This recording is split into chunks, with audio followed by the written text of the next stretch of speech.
Βρισκόμαστε αρχές Ιανουαρίου, τρέχει διαδικασία των αιτήσεων επαναπροσλήψεων για τους εργαζόμενους ξενοδοχοϊπαλλήλους που θέλουν να εργαστούν ξανά στην ίδια τουριστική επιχείρηση που εργαζόταν την προηγούμενη τουριστική περίοδος.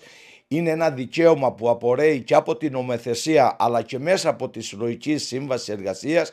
Με αυτόν τον τρόπο, με αυτή τη διαδικασία διασφαλίζεται η θέση εργασίας, το επίδομα προϋπηρεσίας και σε περίπτωση καταγγελίας σύμβασης εργασίας η ανάλογη αποζημίωση. Καλούμε λοιπόν τους συναδέλφους ξενοδοχοϊπαλλήλους να συμμετέχουν μαζικά στο σωματείο μας, να κλείσουν ραντεβού τις επόμενες μέρες στο σωματείο μας. Είναι ανοιχτό από τις 8 το πρωί έως τις 8 το απόγευμα, ούτως ώστε με αυτόν τον τρόπο να διασφαλίσουν τη θέση εργασία τους. Από εκεί και μετά, το επόμενο διάστημα, αυτή τη στιγμή που μιλάμε, καταρτίζουμε σχέδιο σύμβασης για υπογραφή της νέας τοπικής συλλογικής σύμβασης εργασίας.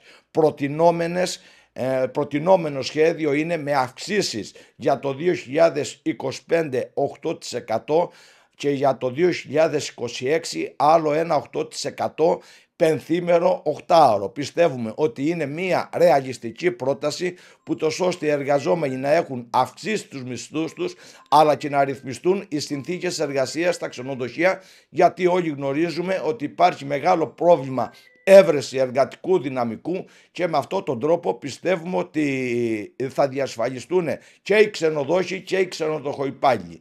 Λέμε ότι είναι μια ρεαλιστική πρόταση γιατί ο ίδιος ο Πρωθυπουργός έχει πει ότι ο κατώτατος μισθός το 2027 θα ανέβει στα 950 ευρώ. Γι' αυτό το λόγο κάνουμε και εμείς αυτή τη συγκεκριμένη πρόταση που τόσο ώστε οι ξενοδοχοϊπάλληλοι να έχουν την ανάλογη αύξηση όσον αφορά τις αποδοχές τους.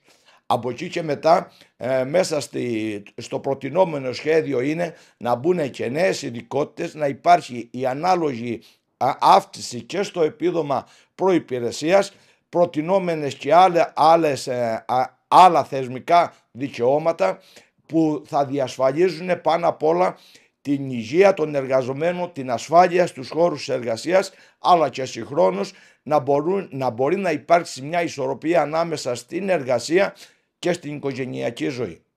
Από εκεί και μετά θα σημειώσουμε και θα τονίσουμε ότι θα συνεχίσουμε τον αγώνα μας μέσω των διαβουλεύσεων με τα συναρμόδια υπουργεία όσον αφορά πάγια αιτήματα του κλάδου, όπως είναι η επαναφορά του Ταμείου Ανεργίας. Ξέρουμε αυτή τη στιγμή που μιλάμε ότι υπάρχει μόνο 3 μήνες ταμείο. Ένα μεγάλο λοιπόν χρονικό διάστημα οι ξενοδοχοϊπάλληλοι μένουν χωρίς εισόδημα σε μια δύσκολη εποχή για όλους τους εργαζόμενους.